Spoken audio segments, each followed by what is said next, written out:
Let's talk more about the campaign with Republican Vice Presidential nominee, Indiana Governor Mike Pence. Governor, thanks for being here. You bet, Brett. Good to see you. Does Hillary Clinton have the physical stamina to be president of the United States? Well, I think that's a question the American people should answer. I know Donald Trump had a physical on Friday. In the days ahead, he'll be releasing all that information about his health and physical condition, and I think it's very appropriate that our candidates make that information available as they're making a decision about who will be the leader of the free world and hold the highest office in the land. You know that Mr. Trump on the trail has previously questioned that physical stamina numerous times. It seems like you're not today. Well, look, today we're talking about someone who is homesick, and we wish her well. We're praying for her swift recovery. Want to see her back out on the campaign trail. But I think that when Donald Trump has made reference in the past is to the overall energy that he brings to this campaign. I think the reason why you see that enormous throng in North Carolina tonight and the crowds that are coming out, the American people are responding to broad-shouldered, energetic leadership that they know will make America great again. Will Donald Trump put his doctor out to answer questions? Will it be a detailed medical release? Well, I think you can ask the campaign that. I think those decisions are being made even as we speak. But you're in favor of detailed medical records for both nominees? Well, sure. I think the American people have a right to know. We're making a choice here about who's going to lead this country during an enormously challenging time. But let me say again that on the specific issue of her illness today, we wish her well. We're praying for her swift recovery. We want to see her back on the campaign trail and look forward to a vigorous campaign. You just said the American people have the right to know. Do they also have the right to know about what's in Donald Trump's tax returns? Well, Donald Trump's made it very clear that he's going to provide those tax returns after a routine audit is completed. But your viewers should know that Donald Trump has already, as I have and the other candidates have, fully complied with federal law about financial disclosure. But you went the additional step of putting out your tax returns just last week. I did. It was a pretty short read. It didn't take people too long to get through it. But what the law requires is the filling out of these federal financial disclosure forms. More than 100 pages on Donald Trump's financial information is available today. People should know that, and when the routine audit is done, he'll bring forward those tax returns. You know, it's interesting, though. When he was asked about this on Bill O'Reilly's show, here's what he said about the tax returns. She has 33,000 emails that she deleted. When is she going to release her emails? She probably knows how to find it. Let her release her emails, and I'll release my tax returns immediately. So there you go. I mean, it's not the audit. I mean, he said they'll put it out immediately. Well, but it is the audit. I mean, he's going through a routine audit right now, and against the possibility that there would be some changes. He doesn't want to produce tax returns that aren't completed or need to be amended. But I think what you see there is the art of the deal. I mean, I don't hear anybody, with all due respect, outside the media, talking about Donald Trump's tax returns. Well, I hear people ask about 33,000 emails every day of the week all across this country. Well, let me just put up some polls, and this will be the last thing on this, but there are people concerned about the Quinnipiac poll. Should Donald Trump publicly release tax returns? 74% yes. The Fox News poll, is Donald Trump hiding something in his tax returns or not? Yes, 60%. Should presidential candidates release their tax returns? 79% in the IBT-TIPP poll. Those are kind of big numbers, Governor. Well, those are very big numbers, and that's why Donald Trump is going to release his tax returns after the routine audit is completed. Well, that's yet to be seen when the IRS finishes their work. I mean, I have to tell you, you've seen my tax returns. They didn't take too long to complete. This is a man who has built an extraordinary business of enormous complexity, but I'm very confident that information will be available to the American people. Okay, I want to ask you some specific policy questions. For example, on entitlement reform. Donald Trump has been pretty specific that he opposes major entitlement reform. 3 questions. Can the United States reduce our national debt without reforming entitlements? The thing Donald Trump and I know for sure is whether we're talking about reducing the national debt, which I've spent my entire public career working on fiscal responsibility, or reforming it. None of that's going to happen unless we get this economy growing again. You are never going to meet the obligations that we've made in Social Security and Medicare unless you get this economy firing on all cylinders again. And when you look at a 1% economy that we live in today, and that's 1% rate of growth in the last quarter. I think 1.8%.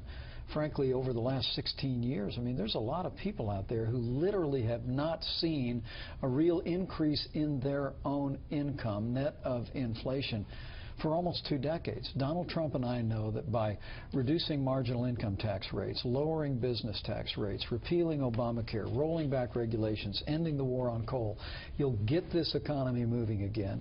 You'll get more money in the pocketbooks of hardworking Americans, more resources out here in Washington, D.C. We'll meet the needs of those entitlements, and we'll have the room and the ability to deal with those issues in the long term. But, Governor, you know that sounds a lot different than where you were. Here's where you were September 26, 2010 on Meet the Press.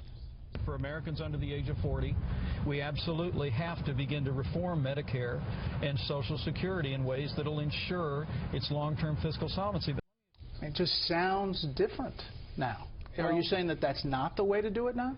Well, no, I'm not saying that in the least. I think before we get to any of that, we've got to have a growing economy again, Brett, so that we can meet the needs in Social Security and Medicare today. And what Donald Trump, I think what you see him doing on a lot of issues is putting first things first. So let's put growth first.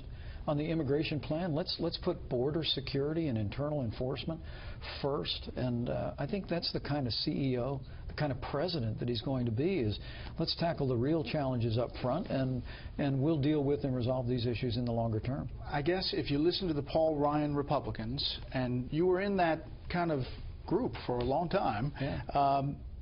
They say we're always one election away from solving the big issues. So is it possible to be a limited government conservative if you don't believe now in reforming entitlements, the drivers of U.S. national debt? Well, who said I didn't believe that? No, that you're not pushing it. The nominee's not pushing it. Well, I think what you have in the nominee, and a man who's literally drawn the support of tens of millions of Americans, is someone who knows that what the American people want to see today is a stronger America at home and abroad first.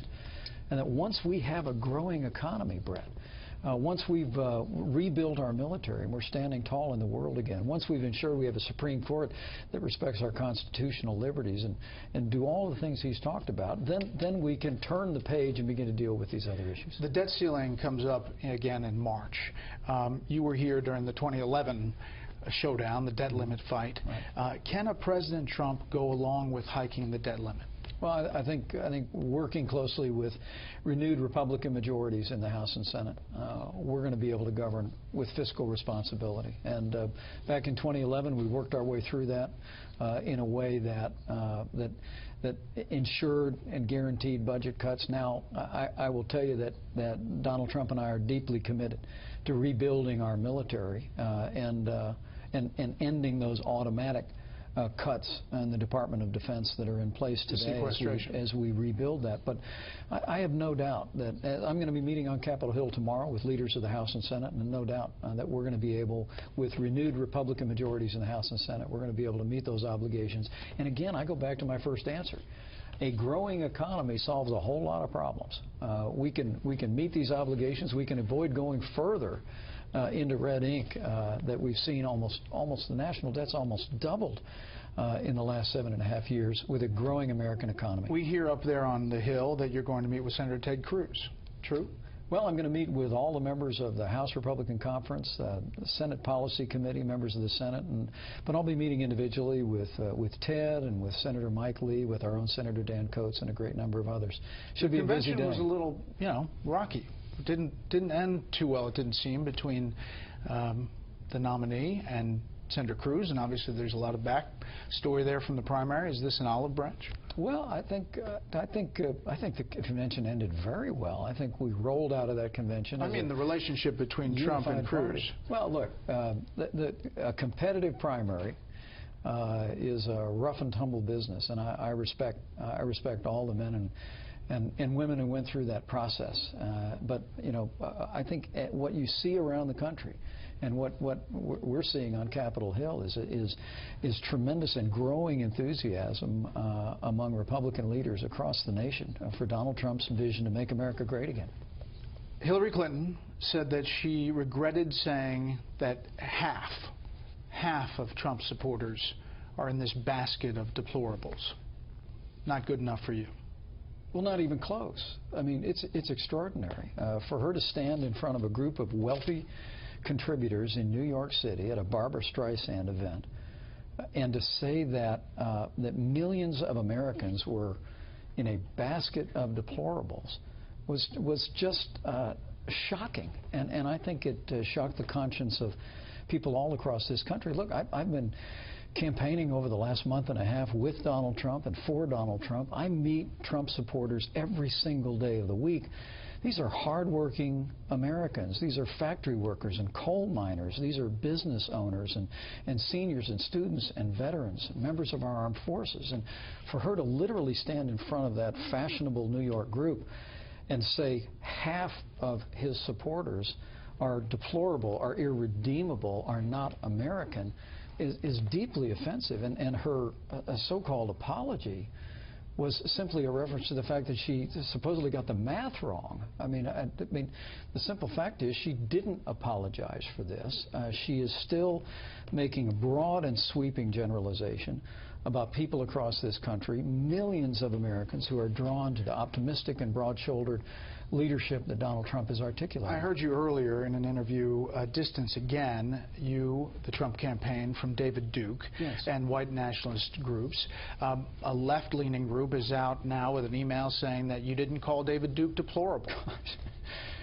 Donald Trump and I have repeatedly denounced David Duke, and we've said that we don't want his support, and we don't want the support of people who think like David Duke. And yet the media continues to scamper after this. And the question that I got on another network was, do you call him deplorable? But I get it. They wanted me to start using terms that Hillary uses. You've known me a long time. I'm not a name caller. I don't play that game. But we have denounced David Duke repeatedly. We'll continue to do that again. And for Hillary Clinton to literally, and it wasn't just basket of deplorables, but to say that millions of Americans were irredeemable, were not American, and then to call them racist, sexist, homophobic, Islamophobic. I think what you saw there in a prepared speech, it's important your viewers understand that. This wasn't an off-the-cuff remark. This was a statement as part of a prepared speech. This basket of deplorables is a line that she's used at least one other time before. So was it worse politically than the Mitt Romney 47% comment? I think her decision to smear millions of Americans whose only hope and desire is to make America great again is the worst statement I have ever heard by a candidate for national office in my lifetime.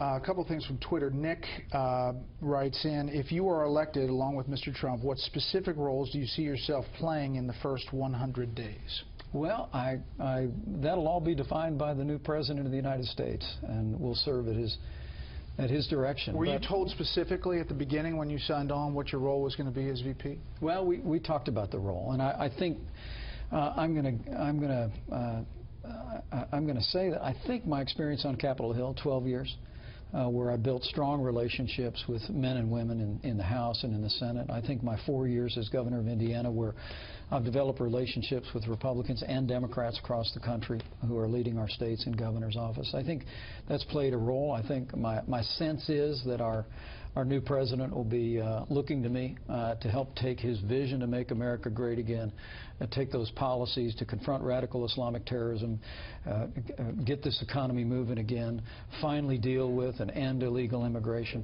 do all the things that he's laid out, translate those to policies on Capitol Hill, and I look forward to being a part of it. Governor, do you have a couple more minutes? Can I hold you over after the break? You bet. All right.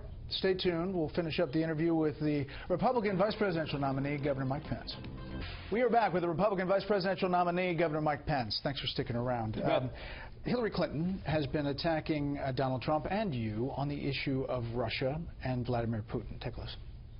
I think his ignorance about Russia and Putin are dangerous. Send a message that maybe the United States no longer really stands for human rights, for freedom, for human dignity, stands against aggressive behaviors.